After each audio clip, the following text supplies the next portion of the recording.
नमस्कार दोस्तों, स्वागत है आपका हमारे चैनल नितेश तिवारी लर्निंग पर। तो आज हम बात करने वाले हैं आपके चैप्टर संविधान क्यों और कैसे। देखिए, इससे पहले मैं आपको बता दूं कि मैं एक पूरी सीरीज लेके आ रहा हूं। बस बहुत जल्द आपका लगभग सारा जो सिलेबस है फरवरी तक लगभग करवा दिया जाएगा। अगर आप चैनल पर नए हैं, चैनल को सब्सक्राइब कर लें और बेल आइकन को जरूर दबा दें, ठीक है, ताकि आप तक हमारी सारी जो वीडियोज है वो आ सके। आइए बात करते हैं आपके चैप्टर में। पहला ही जो क्वेश्चन बनेगा, संविधान क्या है संविधान। देखिए, संविधान एक लिखित दस्तावेज है। दस्तावेज मतलब भाई एक रिटन बुक समझ लीजिए कि संविधान एक लिखित दस्तावेज है जिसके माध्यम से किसी भी देश की शासन व्यवस्था को चलाया जाता है। बहुत सिंपल है। जिस प्रकार से हमारा घर होता है, हमारे घर में हमारे बड़े बुजुर्ग जो होते हैं, हमारे माता पिता जो होते हैं, उनके कुछ नियम होते हैं और उस नियम के अनुसार ही पूरा घर चलता है। अगर वो नियम ना हो तो घर को चलाना बहुत मुश्किल हो जाएगा। वैसे ही अगर संविधान ना हो तो देश को चलाना बहुत मुश्किल हो जाएगा। इससे ये समझ सकते हैं आप। दूसरा क्वेश्चन कि हमारे संविधान सभा में कुल कितने सदस्य थे।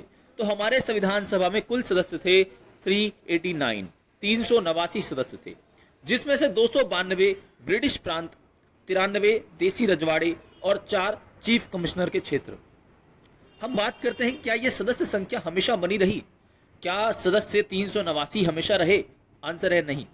भारत पाकिस्तान का बहुत दर्दनाक कह सकता हूं मैं कि एक विभाजन होता है 1947 में, और उस समय हमारे जो सदस्य थे 90 वो पाकिस्तान की तरफ मतलब पाकिस्तान के एरिया में मतलब एरिया के लोग थे, तो वो उधर चले गए। इसके कारण 299 सदस्य बचे। अब अंतिम प्रश्न आता है कि यार हमारे भारतीय जो संविधान है उस पर अंतिम हस्ताक्षर जब बन गया होगा, तैयार हो गया होगा, तो साइन करेंगे ना भाई, ये बनाया गया है। जब कोई चीज कोई बनाता है तो नीचे साइन करता ना कि ये मैंने बनाई है। वैसे ही संविधान सभा के कितने सदस्यों ने अंतिम हस्ताक्षर किए थे? तो इसका राइट आंसर है कि 284 लोगों ने अंतिम हस्ताक्षर किए थे और वह तारीख थी 24 जनवरी 1950। हमारा सबसे महत्वपूर्ण क्वेश्चन कि भाई भारतीय संविधान कब बनकर तैयार हुआ और कब लागू हुआ, यह हमारा तीसरा क्वेश्चन बन जाएगा। देखिए, भारतीय संविधान जो आपका है वह 26 नवंबर 1949 को बनकर तैयार हुआ और 26 जनवरी 1950 को लागू हुआ। देखिए, इस चीज को बड़ा प्यार से समझिए कि एक होता तैयार हुआ और एक होता लागू करना। जैसे खाना बना 8 बजे लेकिन खाया 10 बजे, तो अंतर है कि नहीं है? 8 बजे बनकर तैयार हुआ लेकिन खाया गया कब? 10 बजे। उसी प्रकार से संविधान 26 नवंबर 1949 को बनकर तैयार हुआ लेकिन लागू कब हुआ? 26 जनवरी 1950 को। ठीक है, आगे हम बात करते हैं आपके क्वेश्चन की। भारतीय संविधान का निर्माण, चौथा क्वेश्चन, भारतीय संविधान का निर्माण किसकी सिफारिश पर किया गया था? देखिए, हमारा जो भारत का संविधान है वह बेसिकली जो कैबिनेट मिशन था उसकी सिफारिश पर किया गया था और कैबिनेट मिशन भारत में आया 24 मार्च 1946 में, जिसमें 3 सदस्य थे, पैथिक लॉरेंस, स्टैफोर्ड क्रिप्स, एवी अलेक्जेंडर। ये 3 थे। इनका उद्देश्य क्या था? इनका उद्देश्य भारत में बहुत सिंपल था कि भारत को शांतिपूर्ण तरीके से सत्ता सौंप दी जाए। मतलब अभी तक जो ब्रिटिशर्स, अंग्रेज भारत पर शासन कर रहे थे, उनसे सत्ता ली जाए और बहुत शांतिपूर्ण तरीके से अच्छे से वो भारतीय लोगों के हाथों में दे दी जाए और अब भारत के लोग ही भारत के देश को चलाएं, ना कि अंग्रेज। 5वां क्वेश्चन हमारा आता है कि संविधान सभा की कुल कितनी बैठकें हुई थी?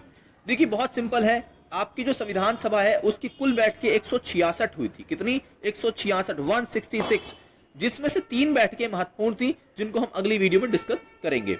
5वां क्वेश्चन है, भारतीय संविधान जो बनाया गया था उसके सभा के अध्यक्ष कौन थे? मतलब भारतीय संविधान सभा के अध्यक्ष कौन थे? क्योंकि देखिए, कोई भी जब संगठन बनता है उसको चलाने के लिए एक व्यक्ति को प्रेसिडेंट मतलब अध्यक्ष लगभग बना दिया जाता है जो उस कार्य को चलाता है। तो भारतीय संविधान सभा के अध्यक्ष का नाम था डॉक्टर राजेंद्र प्रसाद और वह भारत के पहले राष्ट्रपति भी हैं। आपको अगर पता होगा, डॉक्टर राजेंद्र प्रसाद जी भारत के पहले राष्ट्रपति भी हैं। ठीक है, अगला प्रश्न आपका 7वां क्वेश्चन कि भारतीय संविधान सभा के अस्थायी अध्यक्ष कौन थे? देखिए, हमारे जो भारतीय संविधान है उसके अस्थायी अध्यक्ष बोल रहा है। जहां देखिए, जहां स्थायी बोलेगा ये अध्यक्ष बोलेगा तो डॉक्टर राजेंद्र प्रसाद, और जहां वर्ड यूज करेगा अस्थायी वहां सिर्फ एक ही नाम आएगा, डॉक्टर सच्चिदानंद सिन्हा। क्या नाम आएगा? डॉक्टर सच्चिदानंद सिन्हा भारतीय संविधान सभा के अस्थायी सदस्य थे, जो कि लगभग 9 दिसंबर से लगभग 10 दिसंबर रहे, क्योंकि 11 दिसंबर को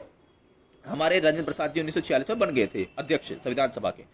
8वां क्वेश्चन आपका है कि संविधान सभा के प्रारूप समिति, बहुत इंपॉर्टेंट क्वेश्चन है कि भारतीय संविधान सभा जो है उसकी जो प्रारूप समिति है, ड्राफ्टिंग बोलते हैं इंग्लिश में, तो प्रारूप समिति के अध्यक्ष कौन थे? तो बहुत नाम फेमस है उनका, डॉक्टर भीमराव अंबेडकर जी। तो डॉक्टर भीमराव अंबेडकर जी ही भारतीय जो संविधान सभा बनी थी उसके प्रारूप समिति के अध्यक्ष थे। अच्छा, प्रारूप क्या होता है? प्रारूप का मतलब होता है कि जिस प्रकार से घर बनाने के लिए, भवन निर्माण के लिए हम पहले स्ट्रक्चर बनाते हैं, एक हम चित्र बनाते हैं कि भाई ऐसा बनेगा, ऐसे पिलर होंगे, यहाँ कमरा होगा, यहाँ ये होगा, उसी प्रकार से संविधान किस प्रकार से बनेगा, क्या व्यवस्थाएं रहेंगी, यह प्रारूप संविधान सभा में बनाया। और डॉक्टर भीमराव अंबेडकर उसके सदस्य, मतलब एक प्रकार से अध्यक्ष भी थे और सदस्य भी थे, जिसमें 7 मेंबर्स आपके शामिल थे। और हाँ, एक चीज और बोनस पॉइंट कि डॉक्टर भीमराव अंबेडकर जी भारत के पहले कानून मंत्री भी थे। तो यह बात भी आपको याद रखनी है अच्छे नॉलेज के लिए, ठीक है। और अगर आप चाहते हैं कि ऐसी और अमेजिंग वीडियोस मैं लाता रहूं और एनिमेशन और अच्छा करूं, तो प्लीज यार थोड़ा सा लाइक, शेयर और सब्सक्राइब करना मत भूलो, ठीक है। हौसला बढ़ाओ और लगभग सारा आपका जो सिलेबस है मैं करवा दूंगा। Thank you very much. जय हिंद, जय भारत।